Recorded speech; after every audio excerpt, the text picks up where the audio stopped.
আপনি যে গানটা বললেন জাতির জনককে নিয়ে, এই গানটা কি আপনি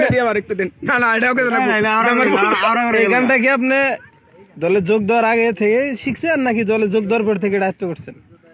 আমি বিগত 15 বছর আমি আপনাকে একটা জিনিস বুঝে করা আর একটা জিনিস না বুঝে করা। আমার যখন বয়স 14 বা 15 তখন আমি আমলীগে ঠিক আছে করি, যোগদান করি, আমলীগ হই। তখন আগে কি করছি না করছি অবস্কালে, কিন্তু বোঝার পরে যখন আমি বঙ্গবন্ধুর 7ই মার্চের ভাষণটা যখন শুনেছি, একবার শুনেছি আরেকবার শুনতে মন চায়, আরেকবার শুনছি দেখি যে শরীরের লোমগুনা দাঁড়িয়ে যায়। তখনকার থেকে আমি বঙ্গবন্ধুর প্রতি ঠিক আছে ভালোবাসা নিয়েছি, আদর্শ নিয়েছি। তখনকার থেকে আমি নৌকার পক্ষে রয়ে গেছি। শেখ হাসিনা মাননীয় শেখ হাসিনা যেখানে, নৌকা সেখানে, আমরা সেখানে। না আবার ভবিষ্যতে কখনো যদি নৌকা উল্টে যায়, নৌকা উল্টে সেক্ষেত্রে কি আপনি উল্টে দিবেন?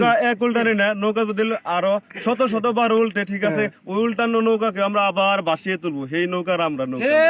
ঠিক আছে কি আমরা জননেত্রী শেখ হাসিনা নৌকা